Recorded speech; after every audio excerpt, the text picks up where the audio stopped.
Hey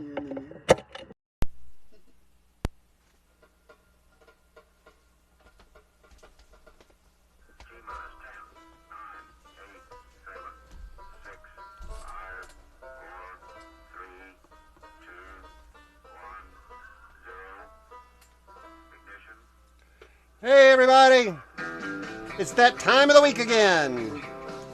Time for you, man, people. We are coming to you live from the Jim Alberti Theater in Austin, Texas, where we are keeping it weird.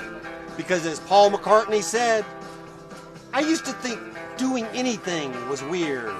Then I discovered anyone not doing anything was weird. And it was all people saying it was weird. That was weird. That's weird. Hear, hear. Time for your fun Texas fact. Texas has served as the capital of Texas. I'm sorry, 7 sites have served as the capital of Texas. Washington on the Brazos, Harrisburg, Galveston, Valesco, Columbia, and Sam Houston moved the capital to Houston in 1837. In 1839, the capital was moved by his political rival, Sidney Lamar, because he didn't want the town of Austin, he didn't want the capital city to be called Houston. Talk about vindictive. Here, here, pull up a chair. Show me some love. Everybody say hi to Rachel.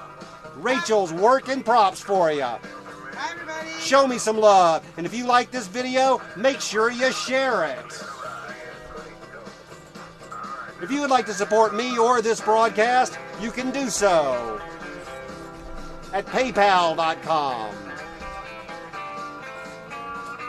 The Bald Chandler. Venmo, The Chris Chandler Show. And to be a continuing supporter, which I need, Patreon, The Chris Chandler Show.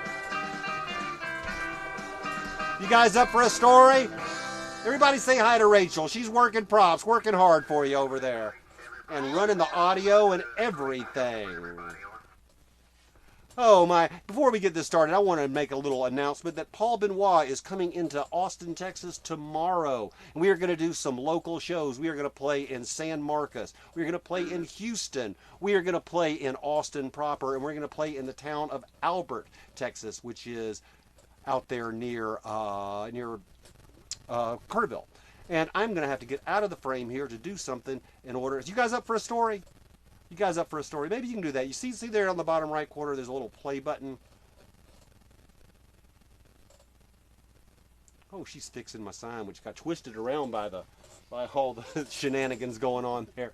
Anyway, you know what that says. You guys up for a story? Type it out on the keyboard. Say, tell us a story, Chandler. We showed up just this week to hear your story, and I want to hear it.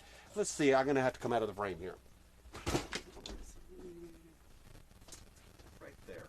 There we go. Well, I am going to tell you a story. And don't forget, after I tell you the story, you can hang around. Rachel, you can hang around for your... No. You can hang around for your moment of spin. I'm just throwing things around. Hang around for your moment of spin. Think of your numbers. Next week, we're going to have a very special moment of spin. It's not going to be a number between 1 and 3. It's going to be a number between 1 and 4. So here's your story, because it's an anniversary. Paradise lost, but perhaps not the way that you're thinking. I wrote this story 4 years ago when it happened, just before the pandemic, when I was living in Oakland.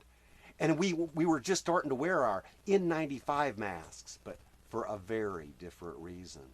And as we walked the streets of San Francisco, Oakland, Sacramento, Berkeley, complaining for the first time that the elastic bands on those masks just fit too tightly, but then remembering the lives that had been more severely impacted than our own. Loss of life, loss of family, loss of home, loss of community, big picture stuff. But every big picture is composed of many smaller ones. Smaller ones that depict lives impacted in ways that we don't even think of, can't even think of, even though it is the smaller picture that depicts the greater reality. The littlest bird sings the prettiest song. In Paradise, California, before the fire, like in any community, everyday dramas were being played out on a routine Sunday morning sidewalk basis. You know what pisses me off is that they do the trash pickups on Monday, and almost every month has a Monday holiday. Veterans Day, no trash pickup. What's up with that? Do you think they'll ever fix those potholes? Hey, did you hear that Paradise Adventist Academy had advanced to the Northern California semifinals? Paradise Adventist? Really? Do they even have a football team? Volleyball. Girls volleyball. Before the fire, these were the buzzes of the front porch morning coffee neighborhood chit-chat, the stories on the local AM radio station, the front pages of the local newspaper, the Paradise Post, which is now in ashes. And although in ashes, the Paradise Post, through the help of her sister paper, the Chico Enterprise Record, continued to publish as they had before the fire. Only now, there is no town to deliver the papers to. So they delivered the papers to the evacuation centers. For we all know what happened over a 2-day period. What started as a small brush fire well west of town swelled into a bonfire that turned Paradise into Hades in a matter of hours. Potholes and volleyball were no longer on anyone's mind. Grab your family and escape. Escape. Escape. But not all of the pre-fire drama of Paradise's Refuse to Die community was turning into floating ash that settled onto your car windshield in Berkeley. There are 12 players on the Paradise Adventist Academy girls varsity volleyball squad. Go Cougars! And they and their families made it out alive. Barely. But 8 of them and their families had lost their homes, lost everything, and they were spread out, staying in shelters or with relatives from Shasta to Stockton. How could there be a volleyball game? But this is the semifinals, and no sport in the school's long history had ever made it that far, and their opponent, the Forest Lake Lady Falcons, assumed the team would have to forfeit. And the Falcons began preparing for their next opponent. But the Cougars refused to be defeated. Yet the Cougars had no equipment, no uniforms, no place to play, no place to practice, no homes. But these girls, now that's a different story. And I thank God on Thanksgiving Day that they don't see things like you and me. Never underestimate the power of young women. These girls took to social media and they let it be known that they needed this game to go on. And in solidarity, the Lady Falcons agreed to host. And the Lady Cougars, their lives in total chaos, arranged for transportation from points unknown to Auburn, California, home of the Forest Lake Christian School. And these 12 girls met in a parking lot for the first time since the fire. One of them had managed to obtain 12 white t-shirts from a shelter. Another had a Sharpie, and together they scrawled Cougars on their shirts. And together they linked arms, united, defiant, and together they marched into the opposing team's gym, where they were met with something that few visiting teams receive when they walk into an opposing team's home. They were met with a standing ovation. And they were met with much more, because within 24 hours of the devastating fire, the Lake Park Falcons had collected donations of $1,600 and laid out on the visiting bench were new knee pads, socks, and most impressively, new uniforms. Each one matched with the player's number and name on the back. Matched perfectly with what they would have worn had the fire not happened. And my friends, the Paradise Lady Cougars went on to win that game against the Forest Lake Falcons. They won the game, but not the match. But in truth, they won much more than any volleyball squad could, including being the champions of my heart. Including being the champions of my heart.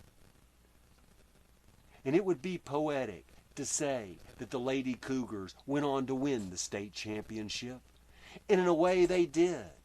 But instead, sorry for the pun, Paradise lost. They had to, because my friends, this is not Hollywood. This is paradise. This has been your Poem of the Week. Stick around for your moment of spin. Go ahead and think of a number. Think of a number between 1 and 3.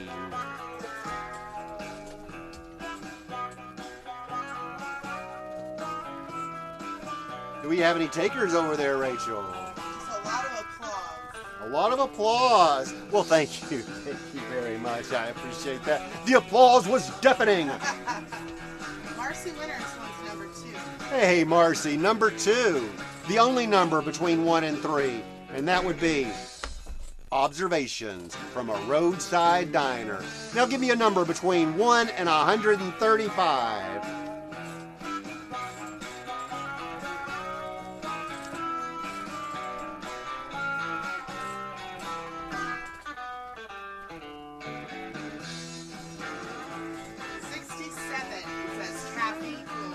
Kathy Gould, how you doing? One of my favorite poets in Texas. 67 it is. Except that's 87. My eyes are watery. Freedom is losing a contest, shaking the hands of the winner, looking straight in the eyes and saying, "No hard feelings." Freedom is having hard feelings. And freedom is taking those hard feelings, tying them to a stick so they can be used as a hammer to build a cathedral for the one that made you feel that way. This has been another Poem of the Week. Talk to me in the comments. Talk to me about what happened a week or so ago when a whole bunch of people showed up all at once. And then the next day for Thanksgiving, not so much. This week, I don't know, but talk to me in the comments. This has been your Poem of the Week, and my friends, we have been listening to Pete Weiss and the Weistronauts.